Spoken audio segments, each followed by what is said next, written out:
empresa ser rentable, competir en mercados industriales y al mismo tiempo transformar vidas, el agua es algo que damos por hecho. Pero, ¿qué pasa cuando alguien decide convertirla en una fuente de inclusión, impacto y negocio?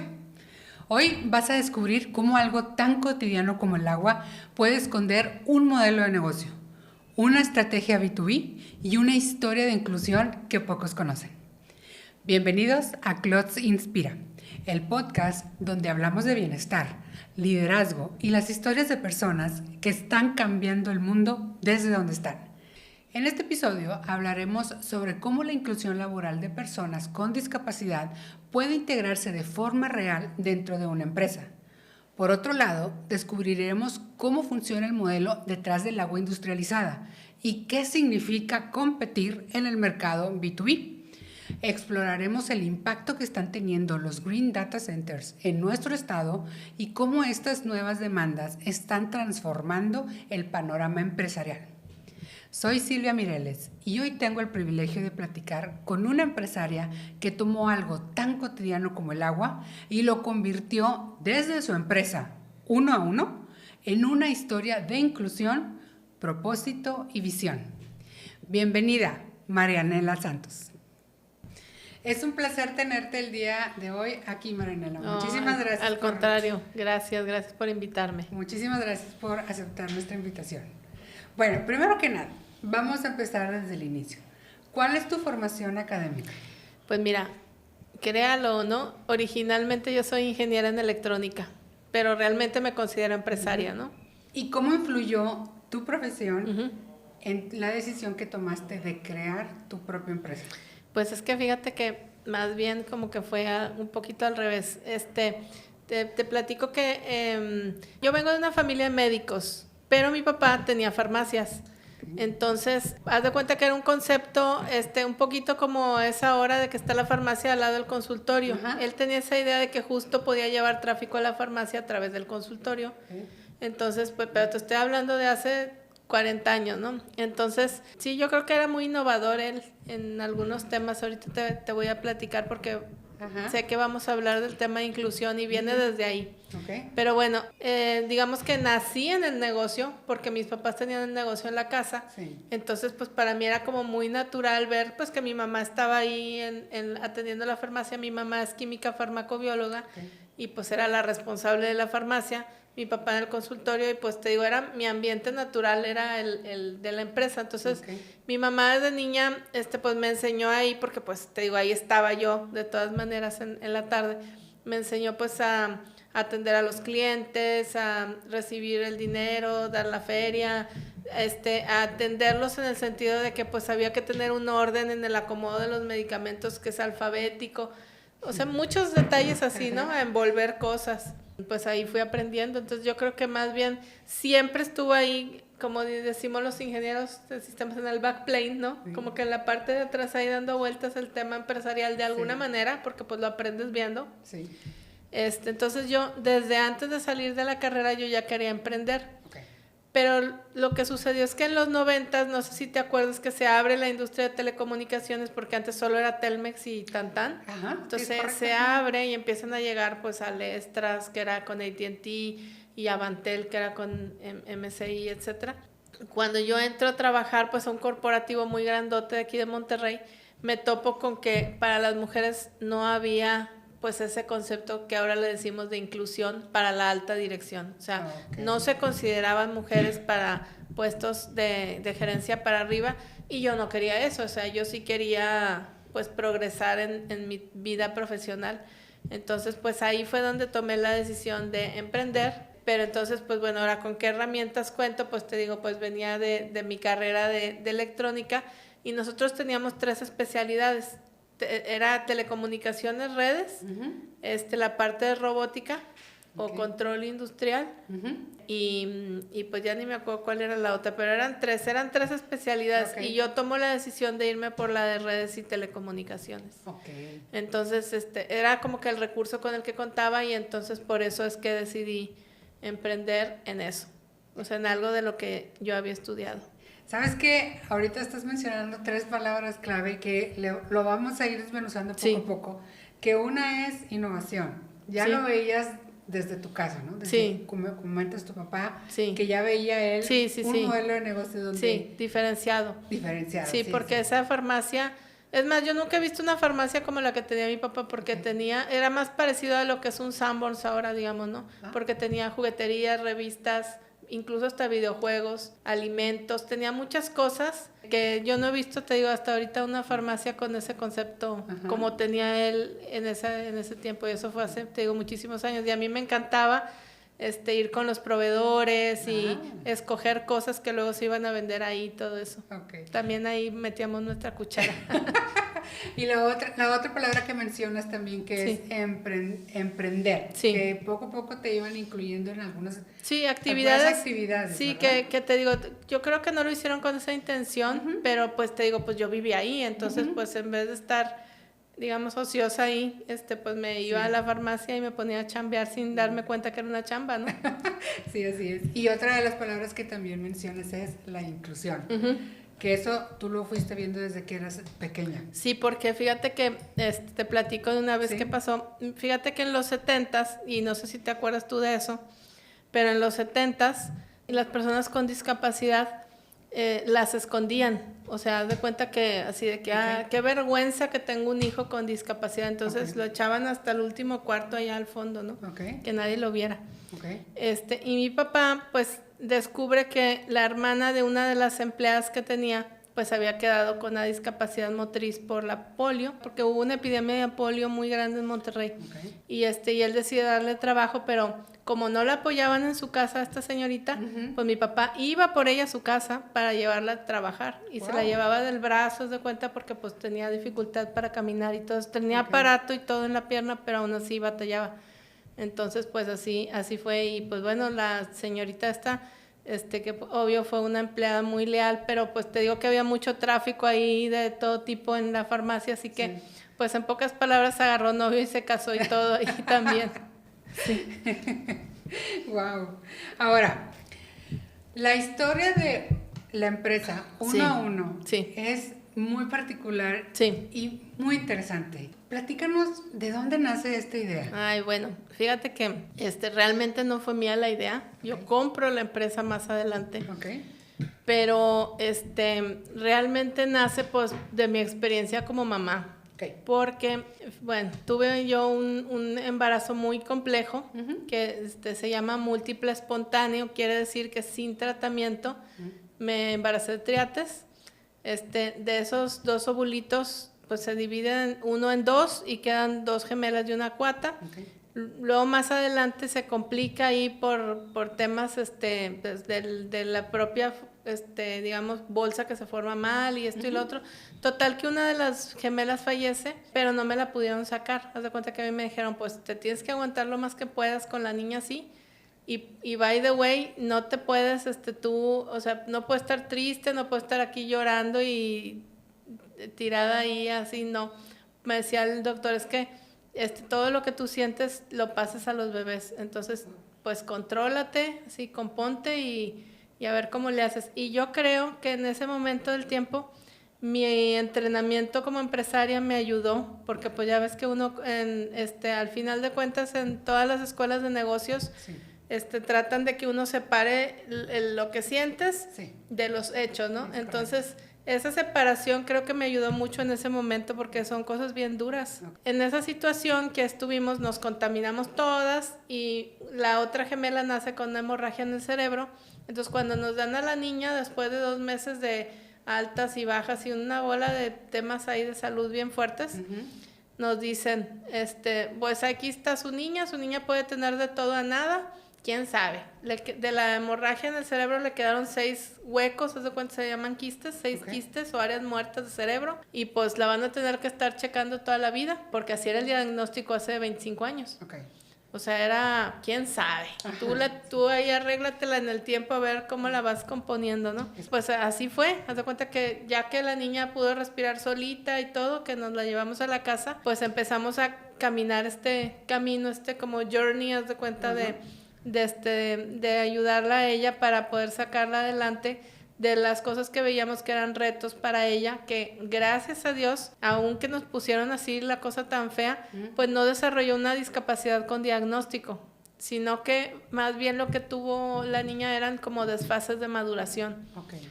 Y luego nos fuimos enterando ya también con el tiempo que todos nuestros empleados tenían esos desfases, o sea, tenían las mismas broncas que estábamos tratando de arreglarle a la niña, toditos. Y nosotros también teníamos cosas sin saber, porque no te das cuenta, todos tenemos discapacidades, pero no te das cuenta. Hasta que te haces los exámenes esos de los mentados soft skills, te das cuenta de que traes ahí un detalle que ni sabías y que ese empleado que le tienes que decir las instrucciones chorrocientas veces porque se le va la onda, pues a lo mejor tiene o un problema de concentración o de memoria de trabajo y tú ni sabías. Pero eso ya lo fui descubriendo más adelante, te digo, ya como tratando de traer el conocimiento que tuve como mamá hacia dentro de la empresa. Pero entonces, bueno, pasa el tiempo y nuestra empresa grande, esta de telecomunicaciones, decidimos venderla por otra historia ahí paralela que tuvimos en el Silicon Valley. Okay. Pero tomamos la decisión de crecerla para venderla y entonces cuando ya estábamos inmersos en ese proceso, se hace lo que en la jerga de financiera se conoce como evento de liquidez. Un evento de liquidez es cuando ese activo que tenías, que en este caso es la empresa, lo vuelves líquido, es decir, lo vendes, lo canjeas por líquido y ahora pues ¿qué haces con el líquido? Pues otras empresas, ¿no? Okay. Entonces cuando estábamos en ese proceso post evento de liquidez, un amigo que él también sensible al tema de la discapacidad porque tiene su niña mayor con síndrome Down, haz de cuenta que me invita al proyecto y me dice, oye, pues fíjate que existe este proyecto que se dedica a crear oportunidades laborales para personas con discapacidad. Es una empresa, no es una o sea, no hay que estar colectando donativos ni nada. Entonces yo dije, bueno, pues esa empresa, eso sí lo sé hacer.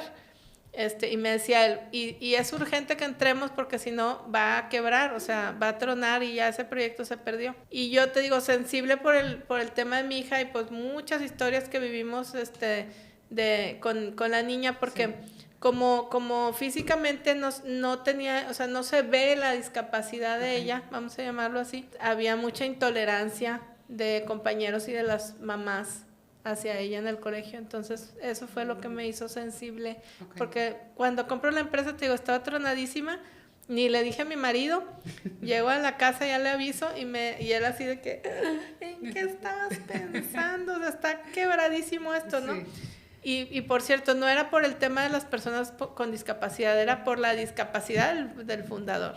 Ok, ya. Entonces, haz de cuenta que ya le dije yo a mi marido, le dije, mira, lo que a mí me motiva es lo que están pensando las mamás de esos chavos. O sea, le dije, yo sé que están pensando, ellas están pensando que qué van a hacer sus hijos cuando ellas ya no estén.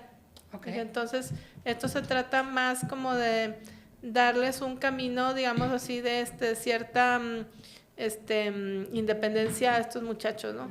O sea, productividad y demás. Entonces, pues eso fue lo que inspira el proyecto y hasta ahorita ahí sigue. ¡Wow! ¡Qué historia tan impresionante la de esta empresa y cómo te fue llevando lo que has vivido o lo que estuviste viviendo, te llevó pues a algo que yo ni me pasaba por la cabeza que iba a andar haciendo, la verdad. Exacto, y justo se dio en el tiempo en el que tú estabas en un proceso, como sí, exacto, sí, como que coincide. Como un proceso de liquidez de tu empresa y luego aparece, y luego de que tienes que hacer algo, ¿verdad? Nuevos proyectos y aparece este proyecto. Aparece uno a uno. Sí. Ahora, para poder hacer esta liquidez de esta empresa, tuvieron que salir a la bolsa de valores. Bueno, no es necesario que todo el mundo tenga que hacer eso. Ajá. En nuestro caso sí fue así. Y esto que dices es algo bien importante, porque fíjate que otra de las cosas que me puse a hacer después del evento de liquidez fue asesorar empresas para que puedan hacer varios temas. Uno, pues, hay veces que están pensando en la famosa sucesión, en dos sentidos. Uno es hacer una sucesión a un hijo, a un familiar, y la otra es hacer una sucesión a un director general que no es de la familia, o sea, es un tercero que tú contratas para que te administre y tú estar como que más bien desde el punto de vista de la estrategia y en el consejo.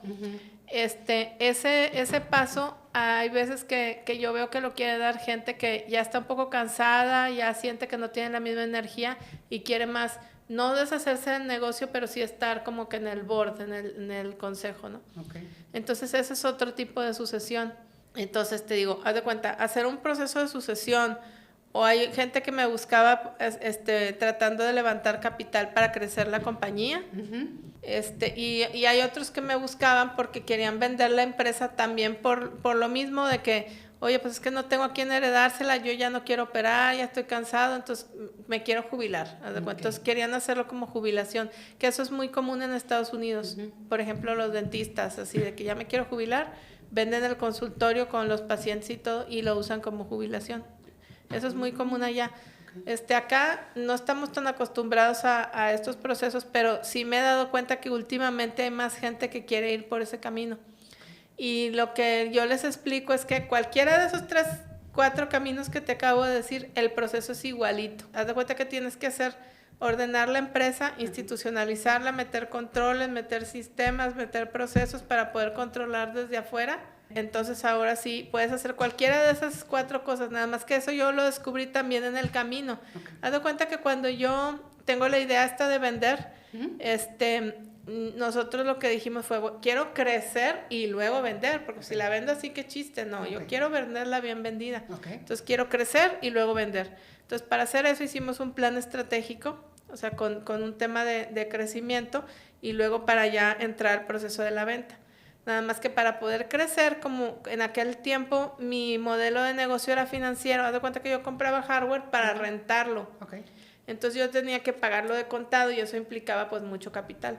Por eso entonces te digo que me meto, eso fue un proceso que aprendimos con asesoría del Banco Interamericano de Desarrollo, que nos dio, se llama asistencia técnica, que son como consultorías que nos pagaron y nos regalaron al final de cuentas para poder hacer todo esto que te estoy platicando. Entonces fueron como 6 años de aprendizaje para hacer todo este rollo de la sucesión, / levantar capital, / hacer la salida, que era lo mismo al final de cuentas, pero yo no sabía en ese momento que era lo mismo, sino que te digo, ya me fui como que aprendiendo en el camino.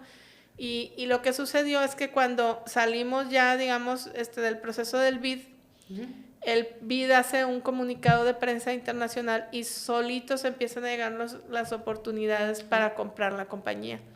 Entonces, al final nos decidimos por una opción, que de una oferta, ¿no? Porque una la rechazamos y al final una dijimos, esto sí me gustó, que se iba a hacer, haz de cuenta, de manera pública esa venta, porque el dinero con el que se estaba comprando la empresa venía de Afores, venía de fondos de pensiones de Alemania y de Canadá. Todo ese proceso de los 6 años anteriores nos sirve para llegar al tema público, porque público significa hacer la operación en Bolsa Mexicana con un instrumento que se llama SECADE, que es el que en la panza tiene estas Afores de varios países.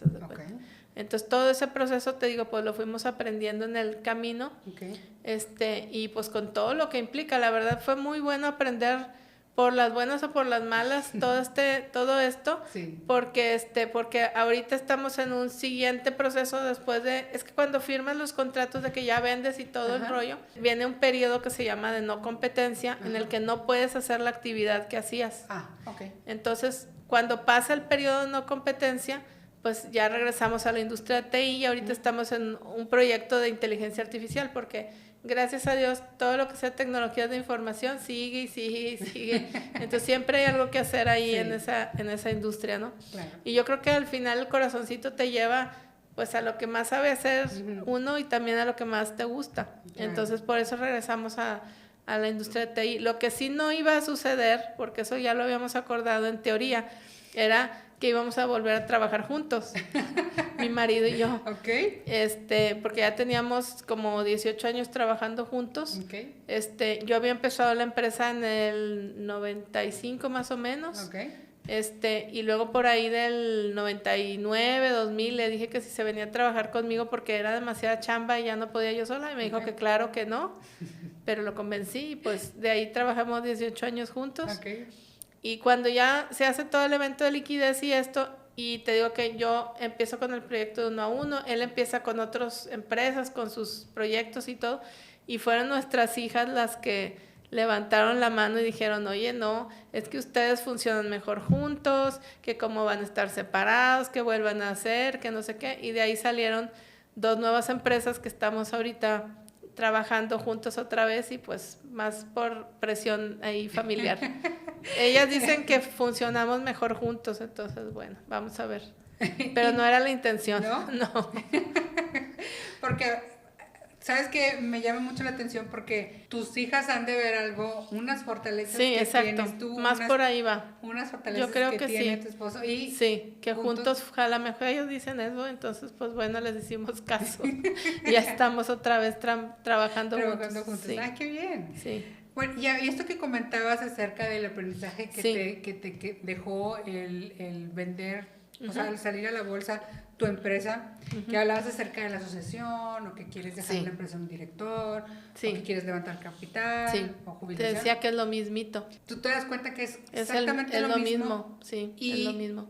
hablando así en tiempo, ¿cuánto le tomó una empresa? Más o menos unos 6 años. 6 años. Sí, hay Wow. que tener paciencia porque sí hay que hacer varias cosas, pero fíjate que te decía, bueno, en la pandemia un chorro de gente me estuvo buscando, así de que, oye, tú sabes levantar capital de fuera de México, ayúdame, los bancos no están prestando, bla, bla, bla.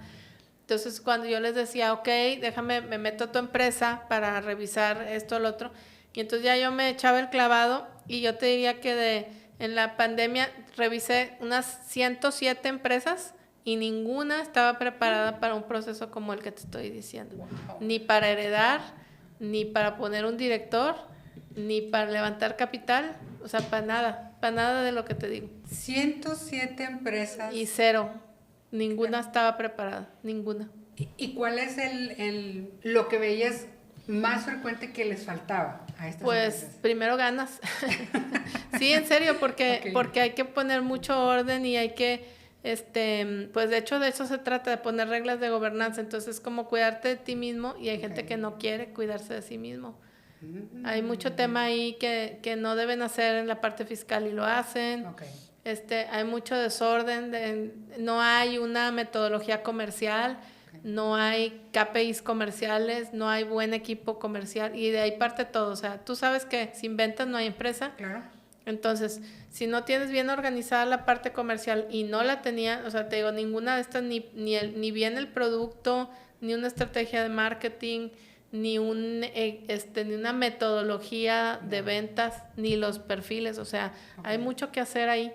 Entonces, eso era así como que las 3 cosas así que más vi frecuentes es eso, es de que no hay procesos, no hay nada en la parte comercial y la parte fiscal es un despapalle. Procesos comercial y fiscal. Sí, eso era lo más común. Y si esas cosas no están bien, pues no puedes ni vender, ni hacer la sucesión, ni nada, porque no tienes puntos de control. Entonces, pues ¿cómo automatizas? Okay. ¿Cómo le haces para tener en tu celular la información? Bueno, ya aprendimos algo el día de hoy. Ahora, hablemos de esta empresa uno a uno. Sí. Dinos cómo funciona. Okay. ¿Cómo funciona este modelo Como cualquier de negocio? otra empresa igualita, o sea, es una empresa normal. Ajá. Haz de cuenta que nosotros hacemos agua purificada con etiqueta personalizada. Ese es nuestro producto. Okay. Es un producto premium porque el tipo de botella, o sea, el gramaje de la botella, la altura de la tapa tiene colores, y sobre todo el proceso de purificación del agua son como muy rigurosos en calidad. Y luego hacemos la parte de la personalización de la etiqueta, incluso podemos hacer, ¿te acuerdas de aquella campaña de Coca-Cola de que todas las etiquetas eran diferentes de una coca a la otra?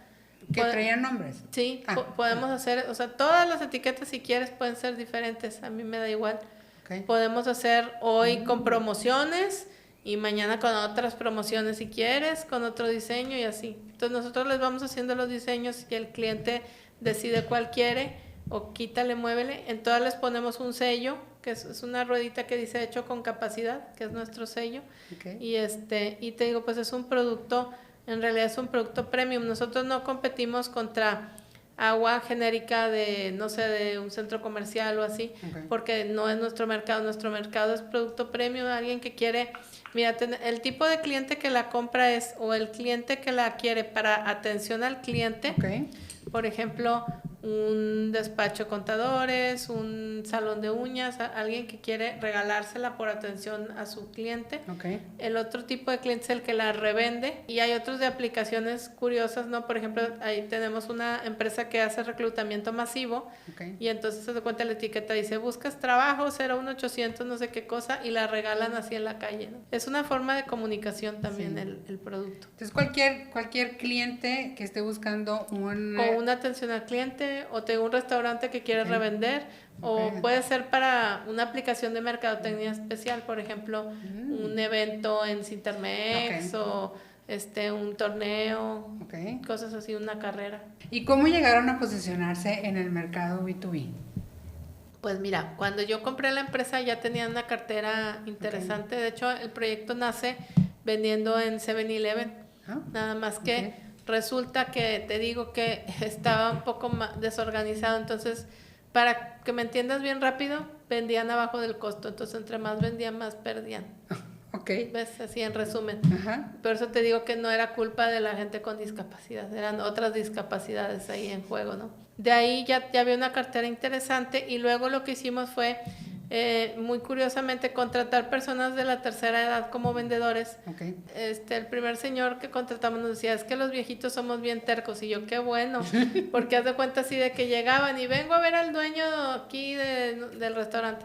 No está, pues lo espero. Y se sentaba a leer el periódico ahí mientras venía, o sea, con toda la paciencia, y Sí. duro hasta que le vendía, y así. Y así nos fuimos haciendo de cartera. Ok. Bueno, y cuando digo, yo estoy escuchando esta historia de uno a uno, de Sí. este producto que tienen de agua, Sí, y al mismo tiempo escucho esta parte de responsabilidad social. sí, totalmente. ¿Cómo se conectan estas dos en Bueno, uno a uno? de hecho también hay clientes que esa parte es muy importante. Okay. Por ejemplo, de hecho yo creo que esa es la gran contribución del proyecto. Okay. No es que demos empleo a estas personas porque son muy pocas. Okay. Yo creo que la gran contribución del proyecto es que somos como una especie de showroom para que se vea que sí es posible tener un grado de inclusión muy alto para personas específicamente con discapacidad intelectual, porque hemos avanzado mucho en la que es física, o sea, motriz, visual y auditiva, pero en la intelectual no, porque todavía hay muchos prejuicios. Entonces son los que más batallan en encontrar un trabajo. O sea, es más fácil que alguien que no ve o que no escucha, que no se puede mover, tenga un trabajo, incluso una carrera profesional. Pero alguien con discapacidad intelectual es mucho más complicado. Entonces nosotros tenemos 50% de la gente con discapacidades, y lo que queríamos era demostrar que con un porcentaje de inclusión muy grandote sí se puede de todas maneras operar, porque lo que hemos visto es que nos visitan mucho, por ejemplo, de grandes corporativos, ¿no? Te hablo así, FedEx, Home Depot, de ese tipo de corporativo, porque quieren... de hecho, casi siempre va primero el director general y me dicen, oye, ¿puedo traer a mi gente? Porque como que quiero que se les quiten así los paradigmas, ¿no? Sí, tráetelos. Entonces vienen con todos los directores, les vuelvo a dar el tour, les vuelvo a explicar todo el rollo.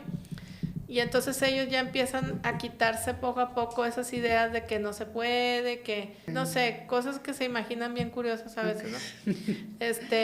Entonces ellos ya empiezan a pensar en algún programa de inclusión que pueda hacer sentido en su empresa, y eso, como dices, los lleva a un tema de responsabilidad social. En el caso de nosotros, tenemos empresas, te decía, por ejemplo, un Home Depot que nos pide y se los hacemos de hecho sin costos, y banners en donde ponemos así de que la empresa está apoyando tal causa, bla, bla, ponemos redes, todo. Y entonces ellos los ponen, por ejemplo, en su comedor o en la escalera donde pasan los colaboradores, para que sepan que la empresa también está apoyando ese tipo de iniciativas. Y fíjate que muy curiosamente hasta ahorita yo no me he encontrado a una persona que no conozca a alguien o no sepa de alguien que tiene alguna discapacidad intelectual. Puede ser, te digo, el hijo de un amigo, algún pariente, incluso cercano, ¿no? Pero todos conocemos a alguien con discapacidad. Me llama la atención que mencionas que es menos probable que alguien quiera contratar a una persona con discapacidad intelectual. Sí. ¿Por qué eso? Porque se piensa que no van a poder con el trabajo. Okay. Entonces, alguien con síndrome Down, autismo, parálisis cerebral, borderline, etcétera. Sí hay muchos trabajos que pueden hacer, pero es que mira, yo te digo que lo fui descubriendo como mamá. Al final de cuentas, tú lo que necesitas es mapear los soft skills y ver cuáles son las fortalezas de la gente y sobre eso ponerlos a trabajar. Sea cualquier empresa, sea uno a uno, sea la tuya, la mía, la que sea. Es así. O sea, porque es como batallas menos para que la gente ejecute la estrategia. O haga lo que tú necesitas que hagan. ¿Cómo empieza esta decisión? O sea, entiendo la parte de que eres mamá, lo viste en tu casa. Me invita, te digo, mi amigo, y me dice, oye, pues está este reto. Y yo, no, yo sí le entro al reto. Entonces, adquirimos, te digo, la parte accionaria y pues toda la responsabilidad, ¿verdad? Arrastrando de que traía legales, fiscales y todo el rollo. Y pues ahí estamos, porque nos gusta hacer, innovar, nos gusta innovar. Exactamente. Ese era mi siguiente punto, comentarte que veo que te gusta innovar. Sí. Te gusta hacer las cosas diferentes y eso te ha llevado a lugares que sigues aprendiendo. Insospechados, ¿verdad? Así es. Sí. Ahora, ¿cómo puede convertirse esta discapacidad intelectual en un verdadero valor dentro de una organización? Fíjate, eso es una pregunta bien interesante. Y te digo, es que es así, es viendo cómo las discapacidades las vuelves fortalezas. Por ejemplo, las personas con síndrome Down, nosotros detectamos que les gusta mucho la parte social, o sea, platicar con gente, pues son personas que nos ayudan pues con la parte de los materiales de marketing, las fotos, a veces los mandamos a que vayan con los clientes porque les gusta platicar con ellos. Eso es para los que tienen síndrome Down. Hay personas, por ejemplo, los que son autismos Asperger, les gusta mucho las tareas repetitivas y muy precisas lo que tienen que hacer. Entonces, hemos hecho nosotros las pruebas y la verdad la etiqueta queda mejor puesta por ellos que en la máquina, porque la máquina a veces la pone chueca y así. Entonces, y lo hacen bastante rápido. Entonces, ahí es donde encontramos que era el trabajo que podían hacer, donde su discapacidad más bien es una capacidad, porque a veces yo voy a lugares y veo que la etiqueta está mal puesta y digo, esto para ellos sería un error, o sea, no me lo hubieran puesto en la mesa del producto terminado, me lo hubieran puesto en la de la merma, porque para ellos, o sea, su discapacidad no les permite que haga la cosa chueca, ¿me entiendes? Que ponerla mal. Entonces eso nos permite seguir con el concepto del producto premium. Claro, porque estás entregando un producto de acuerdo a la calidad que ustedes definen. Así es. Pero enlazas a la persona que sabes que te va a hacer. Exactamente, sí. No nada más contratos por contratar. No, te digo, es trabajar sobre sus fortalezas. Entonces la cosa es mapearlas. Lo mismo te digo que en cualquier empresa, que es muy difícil. Nosotros lo hicimos con herramientas, o sea, en su momento, ¿no? Porque cuando nosotros decidimos crecer la empresa para venderla, yo diseñé una estrategia bien bonita y mi esposo me dice, te quedó padrísima, pero ¿y ahora cómo le vas a hacer para que la gente la ejecute? Y yo, sí es cierto, están llenos de discapacidades y nosotros también. Entonces, ¿qué hacemos? Lo que hice fue voltearme con el área de recursos humanos y pedirle que me buscara herramientas que yo usaba con mi hija. Porque, hazte cuenta, pues como soy ingeniera, yo quería ver barrita, de dónde está la niña ahorita y qué sigue después y así. Y entonces ella me encontró 2 herramientas, una gringa y una de Finlandia. Cruzando la información de las 2, fue como empezamos a darnos cuenta, te digo que estaba toda la gente al revés. O sea que estaban puestos donde su fortaleza no brillaba, de cuenta, o sea, estaban, de hecho, justo haciendo lo contrario a lo que de manera natural hacían bien, casi todos. Entonces tuvimos que reacomodar y capacitar mucho a la gente. Ahora, ahorita comentabas que, por ejemplo, alguien que tiene una discapacidad intelectual como el autismo, como el síndrome de Down. Que son con diagnóstico, ¿no? Pero todos tenemos, nomás que te digo que no nos damos cuenta. Y, por ejemplo, dentro de un campo, que en este caso sería el síndrome de Down, dentro de este mismo, tienes 4 o 5 personas, pueden tener también... Sí, hay muchas variantes, sí. Entonces también ahí la parte de recursos humanos ayuda mucho ahí a mapear a los muchachos y todo esto. Pero sí, hay como muchas variantes. De hecho, hay muchos grados, ¿no? También en autismos y así. Pero pero te digo, nosotros tratamos lo que nos hemos dado cuenta es que cuando están ellos en este ambiente como protegido, se desarrollan más rápido y mejor. Yeah. De hecho, hemos tenido mamás que vienen y nos dicen, ¿qué le hicieron a mi hijo? Ni hablaba y ahora canta, ¿no? Y así, pues no le hicimos nada, nomás lo pusimos a chambear. Tienen horario, de entrada, de salida, tienen su responsabilidad, se les capacita, o sea, todo igualito. Es lo mismitito. Yeah. ¿Cuántos empleados tienen en una ahorita somos más o menos como unos, con discapacidad como 8, más o menos, pero hemos llegado a tener 30, depende de la carga de trabajo, pero te digo, yo lo veo como que no es tanto el impacto de nuestro propio flujo, digamos, de generar empleo, sino nuestro impacto hacia afuera. De hecho, yo traigo varias ideas ahí que voy a hacer con esa empresa hacia adelante, porque sí quiero escalarlo, esto, pero pues te digo, ahí traigo varias ideas, ya les contaré después, ahí de cómo, es que quiero hacer más servicios, porque sí hemos hecho más servicios, sobre todo en la pandemia. Por ejemplo, de maquilas manuales estuvimos haciendo mucho caretas, armando cubrebocas y cosas para el mismo Home Depot, por ejemplo. Pero hay muchas cosas que han maquilado estos muchachos también, por ejemplo, café, cosas en la industria de alimentos como de granos y así. Hay muchas actividades manuales y es curioso porque por un lado yo estoy en el tema de inteligencia artificial donde estamos automatizando todo y por otro estoy buscando todo lo manual que puedo tener para darle chamba a estos muchachos. ¿Qué ha sido lo más desafiante al querer implementar este modelo de inclusión? No, lo más desafiante fue darle la vuelta a esa empresa porque de veras cuando la compré yo creo que tenía unos 20 años ya como empresaria. Y fue por mucho el proyecto más difícil de darle la vuelta porque estaba todo patas para arriba. El área que me digas, la operativa, la administrativa, era un desastre. Así. ¿Cuánto tiempo te tomó darle la vuelta? Yo creo que como 4 años, fácil. No, es que fue no me quiero ni acordar. Era horrible, ¿no? Donde le buscaras había ahí un reto tremendo, ¿no? ¿Hay alguna historia de algún colaborador que tengas dentro de la organización que te haya impactado, que te haya dejado huella profundamente? Sí, fíjate, de Jaime, es un muchacho con parálisis cerebral. Lo que pasa es que él no nació con parálisis cerebral, sino que fue, haz de cuenta, ahora sí que una calentura mal llevada, que lo lleva a convulsionar y queda en esta condición, pero a partir de eso su mamá lo abandona.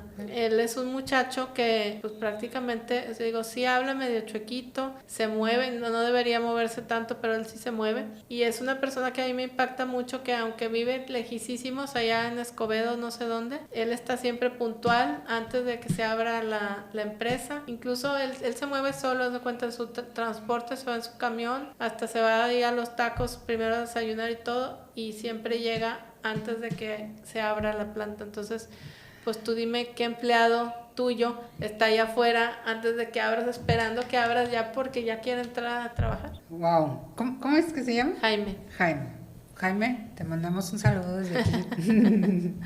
Ahora, cuéntanos ahorita que estabas platicando acerca de que traes ideas, quieres expandir, andas buscando ideando. Siempre ideando, sí, y está perfecto, hay que seguir ideando. Nos comentabas que estás por expandirte a Coahuila. Sí. Dinos platícanos, ¿qué es lo que proyectos allá? Bueno, es otro proyecto que también tiene que ver con responsabilidad social, es un proyecto de movilidad social. Allá, bueno, como sabes, es un estado igual que Nuevo León, donde la parte manufacturera es muy fuerte y allá la industria automotriz pues es todo, ¿no? Ahí nosotros hemos detectado un gap importante entre lo que quiere la industria contratar y cómo están saliendo los muchachos de la universidad. Todo lo que se llama reskilling y upskilling, ¿no? Y eso es caro también, o sea, está avanzando tan rápido la tecnología que tener a alguien al corriente en todo esto, pues es complicado. Nosotros lo que vimos es que empezamos a hacer de hecho ya funciona, ahorita ya tenemos 800 muchachos capacitados, pero lo que nosotras queríamos hacer era un proyecto de movilidad social y nuestra hipótesis era que si capacitábamos a alguien para hacer el match entre lo que está buscando la industria y lo que la persona ahorita no sabe, pero debe saber, pues era más fácil que pudiera obtener un empleo mucho más remunerado. Ejemplo, alguien que ahorita no sabe programar, no sé, te voy a inventar en Java, que acá le andan pagando 50, 80 mil pesos y ahorita en la chamba que hace, pues a lo mejor se gana unos 10, 12. Okay. Entonces, nosotros entramos a hacer varias cosas. Primero, a preguntar en la industria qué es lo que la industria estaba buscando, es como inventariar, digamos. Okay. Y luego a hacer el match con algunos fabricantes. Ahorita tenemos 4 que ya están dentro de nuestro programa, que es Siemens, que es el que más nos ha apoyado. Okay. Siemens, sobre todo en la parte de software.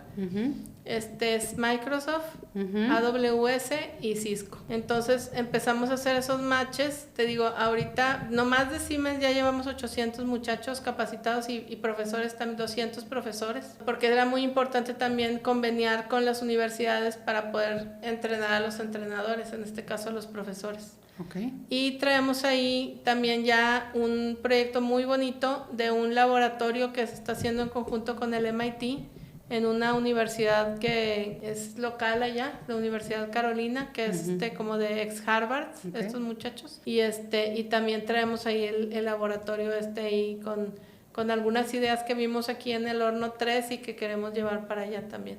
Ese proyecto yo creo que se puede escalar pues hasta donde me digas, porque hay un gap, te digo, muy grande entre lo que la industria necesita y cómo están saliendo ahorita los muchachos. Como que, pues ya sabes, ¿no? Sales de la escuela y ni sabes nada. Entonces, eso es a lo que se enfrenta, ¿no? Entonces, de aquí a que, o sea, si hicieran ese proceso por su cuenta, sabrá Dios cuántos años les llevaría, si es que lo logran, subir de un sueldo de 10 a 80, ¿no? Sí. Entonces, hacer esto acelera eso y se impacta a toda la familia, no nada más al muchacho.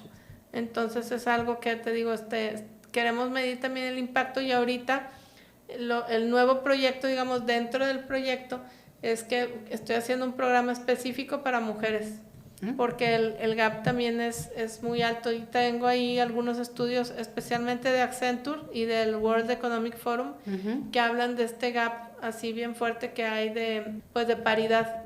Okay. En paridad de oportunidades y también de salarios. Entonces, con las mujeres es más grande el gap. De hecho, para que, haz de cuenta, y eso está súper comprobado, es más, hasta en la inteligencia artificial, si le preguntas de que, oye, mira, ¿cuánto pido por un trabajo así, así, así? Y no le dices que eres mujer, si le dices que eres mujer, solita la IA te pone por el mismo trabajo un gap ahí de sueldo. ¡Wow! Haz la prueba. Vamos a hacer esa prueba. Hagan la prueba, pregúntale a la IA, haz de cuenta un perfil de chamba, oye, ¿en cuánto anda esto en el mercado? Okay. ¿O cuánto dinero pido por un perfil así? Haz de cuenta, y si eres hombre te pone una cantidad, si eres mujer te pone otra. Ese gap es global.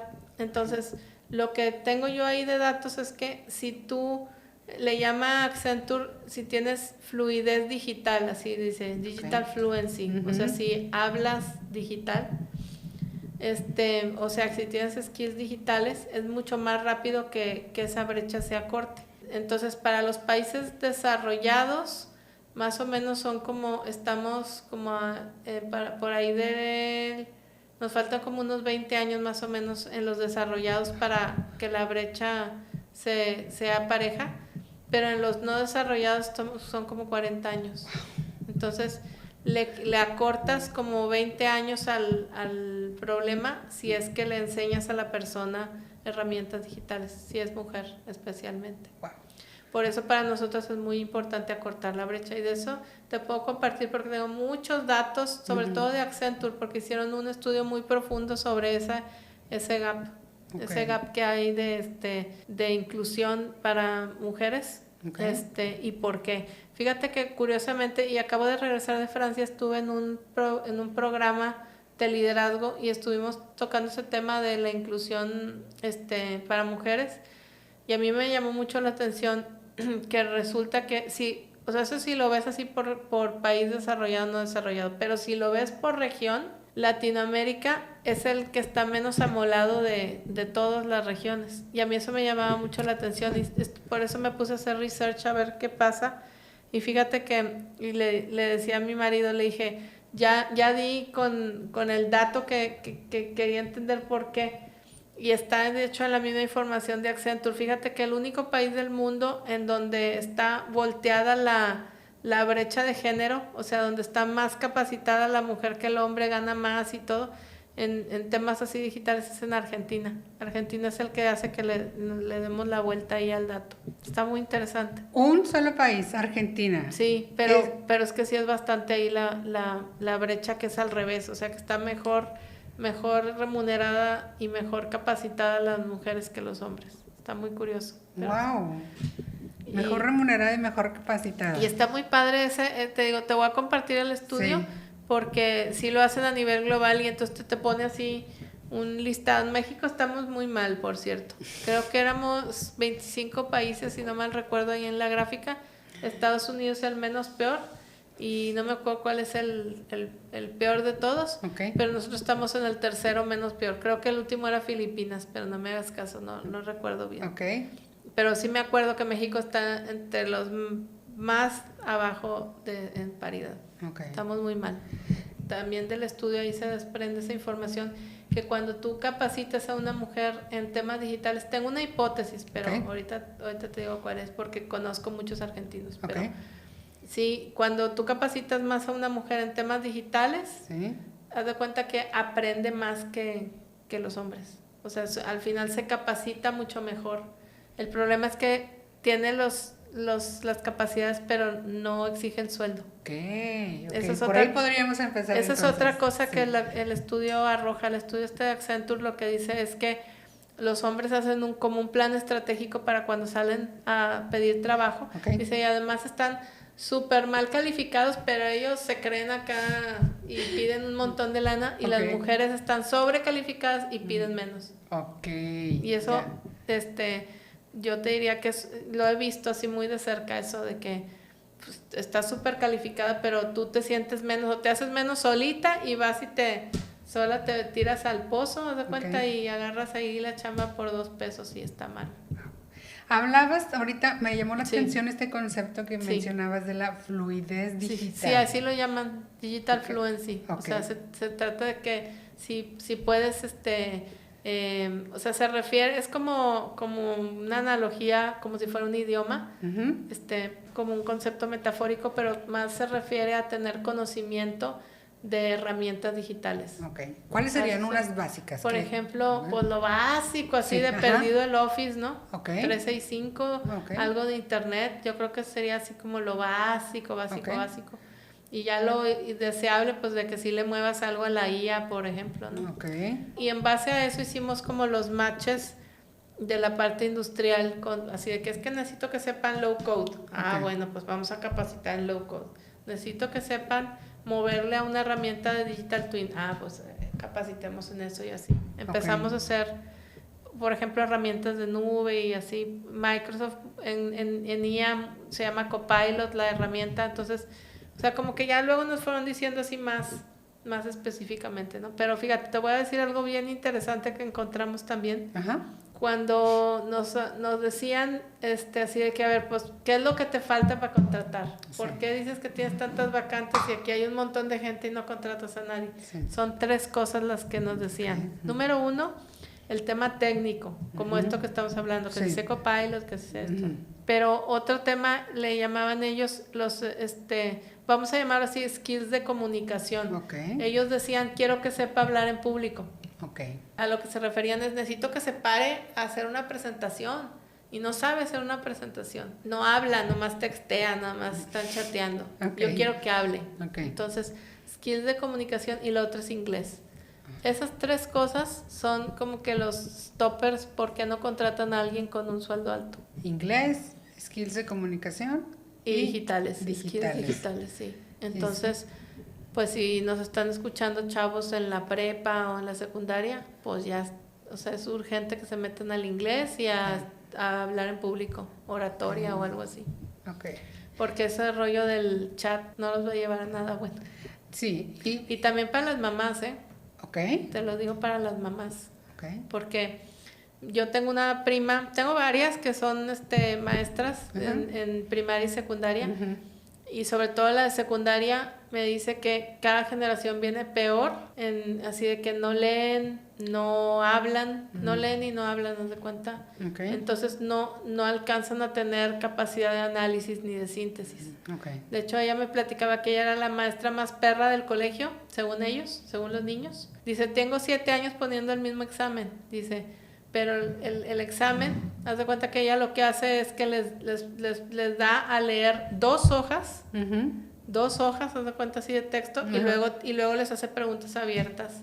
Okay. Entonces, haz de cuenta que les está poniendo el examen más perro de su vida, porque ¿cómo los van a poner a leer 2 hojas?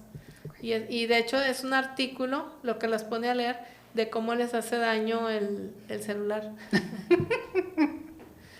Y ni así, o sea, 2 hojas y no pueden contestar unas preguntas. No, y lo peor es eso, cuando les ponen las preguntas abiertas, ¿no? Okay. Así de que, oye, a ver, desarróllame tal tema, o cómo te pareció, no sé qué, o opina de tal, les hace cortocircuito, y eso es algo bien grave, pues tú lo sabes como empresaria. Yo lo que digo es que no se dan cuenta de que todos esos problemas que hay en nuestro sistema de educación, más los nuevos problemas que hay ahorita en el sistema de educación, luego cuando llegan a la empresa, nosotros los tenemos que arreglar. Correcto.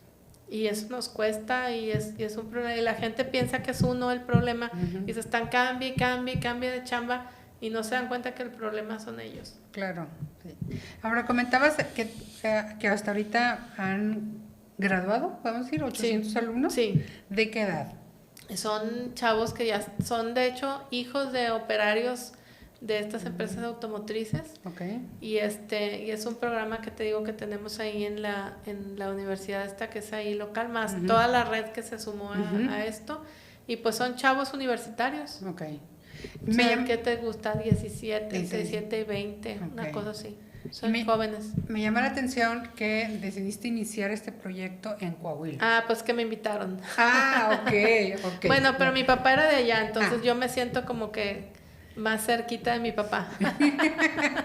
Ya, muy bien.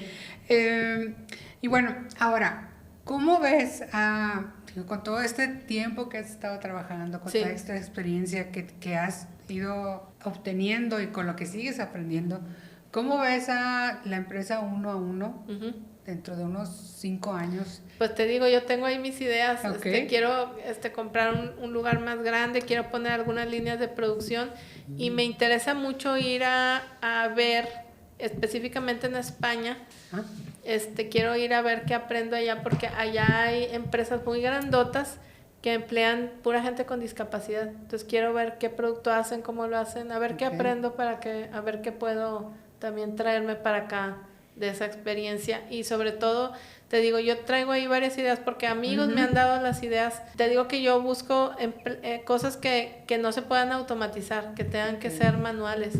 Entonces, porque ese es el tipo de trabajo que pueden hacer estas personas. Entonces, por ejemplo, un amigo me decía que trabaja en una empresa alemana, me decía, ¿por qué no haces algo, por ejemplo, en la industria del sorting? Me decía, que porque es así como contenedores que llevan de productos donde algunos estadísticamente están dañados, pero tienen que ver físicamente y sacar de uno por uno en todo el contenedor. Cosas así. Es lo que ando viendo, cómo ampliar los productos o servicios que podemos hacer para poder emplear más gente en otros giros. Es un poquito lo que andamos ahí haciendo. Sí, y sabes que es interesante porque cada vez estamos buscando la manera de automatizar. Te digo, sí. Pero tú estás volteando hacia el otro lado. Sí, ¿verdad? Pues yo misma, porque te digo que estoy por un lado con el proyecto de la fábrica de inteligencia artificial, donde ahí pues se trata de automatizar todo, pero luego también el proyecto de 1 a 1 donde yo busco trabajos manuales y que se tengan que quedar manuales. Platícanos de esta empresa de inteligencia artificial. De la DIA. Sí. Bueno, ese es nuestro nuevo proyecto, ya ha pasado el non-compete y todo el rollo, que volvimos a la industria de tecnologías de información. Tuvimos la oportunidad de trabajar ya llevamos 2 años con eso, de trabajar con la gente de NVIDIA, el equipo de la Ciudad de México, tanto en la parte comercial como en la parte técnica, y estamos ahí trabajando en el diseño de esta infraestructura que, haz de cuenta, antes se le conocía como data center, todo el mundo se lo imagina así como un data center. Pero no es un data center, se llaman fábricas de inteligencia artificial, porque en esta industria el producto es como el Bitcoin, ¿no? ¿Te acuerdas que procesabas y salió un Bitcoin? Bueno, aquí procesas en el GPU y lo que sale es un token. Esa es la unidad de procesamiento de la IA, que se necesita sí o sí para que exista la IA. Entonces, la industria se trata de eso, de producir eso lo más barato que puedas, ¿no? Entonces, te digo, estamos trabajando con ellos para definir una arquitectura, porque hay varios tipos de GPU dependiendo de la aplicación. Entonces tenemos que hacer como una proyección comercial para decir, oye, pues se irá a vender tanto porcentaje de estas aplicaciones, entonces este tipo de GPU y así. Entonces estamos diseñando toda esa parte, más toda la parte de energía. Y un tema muy importante, que a diferencia de los data centers normales, nosotros acá tenemos tecnología que se llama de ciclo de agua cerrado.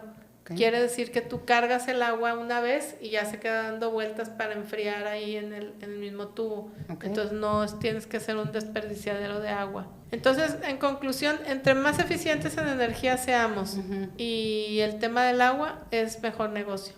Entonces, por eso tenemos que ser muy apegados a temas de sustentabilidad, que además nosotros nos los autoimpusimos esos indicadores, que son 3, ¿haz de cuenta? El del uso de la energía, el del uso del agua y el de la huella de carbono. Entonces queremos ser súper eficientes, porque eso nos va a ayudar a hacer mejor negocio. Y no es como que nos vamos a acabar el agua de la presa de la Boca ni nada de eso, para nada. No, te digo porque sí es importante eso para en Monterrey, que aparte que hay estrés hídrico y todo ese rollo, que ya lo hemos vivido en la ciudad, es muy sensible el tema del agua en Monterrey. Entonces queríamos como, te digo, a hablar de eso para que la gente sepa que no vamos a hacer un desperdiciadero de agua ni nada. Porque al final de cuentas, como lo comentas, ¿verdad? Que con entre más eficiente y en ciclo cerrado. Sí, es que hay tecnología muy nueva que nosotros vamos a usar, te digo, la última a nuestro alcance. Incluso hay tecnologías que están ahorita saliendo, que estamos ya evaluando, de que si en vez de comprar A, compramos B, porque igual se va a tardar en llegar.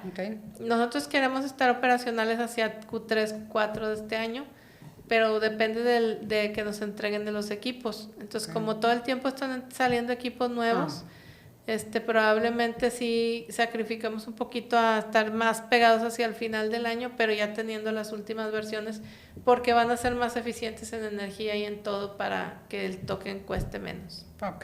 ¿Y estos se llaman Green Data? Nosotros, AI GDC. GDC es el nombre de la empresa. AI porque es inteligencia artificial, y data centers verdes, porque se refiere, no porque sea verde, sino se refiere a esta eficiencia de energía y de agua y de carbón que queremos hacer.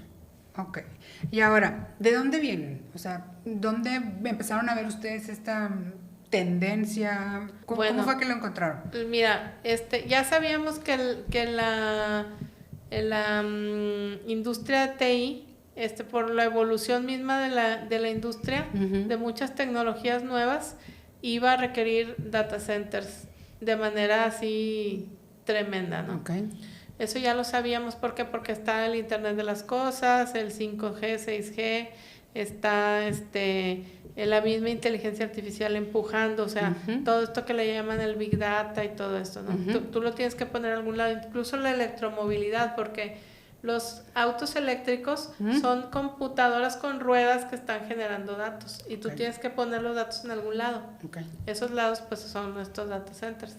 Y para la parte de manufactura pues es indispensable, porque pues tú quieres automatizar la línea, etcétera, necesitas que esté incluso tu data center lo más cerca posible a la línea de producción. Entonces, como ya veíamos venir todas estas macro tendencias, sabíamos que esa industria iba a crecer mucho. En eso llega una oportunidad de una fuente de financiamiento que es un banco japonés que nos dice, oye, pues fíjate que yo, banco, traigo el mandato de la construcción de data centers en Latinoamérica. Necesito que me resuelvan o sea, necesito ayuda para hacer estas construcciones. Y ahí fue donde nosotros nos ofrecimos bueno, pues yo te lo hago, ya tengo 30 años en la industria, conozco todos los fabricantes, sé qué onda, o sea, tenemos, digamos, las credenciales técnicas para hacerlo. Sin embargo, cuando ya nos metimos al más profundo, haz de cuenta, al tema de data center, nos dimos cuenta que había una nueva especie de data center que se llama fábrica de AI, que es este concepto de NVIDIA, y ya nos metimos ahí fuerte al tema de NVIDIA y dijimos, sería un súper error andar haciendo un data center tradicional cuando lo que viene es AI. Y así fue como decidimos no construir un data center tradicional, que te digo, tiene diferencias técnicas importantes versus una fábrica de AI, y nos quedamos con el proyecto de AI y NVIDIA nos apoyó y ahí seguimos.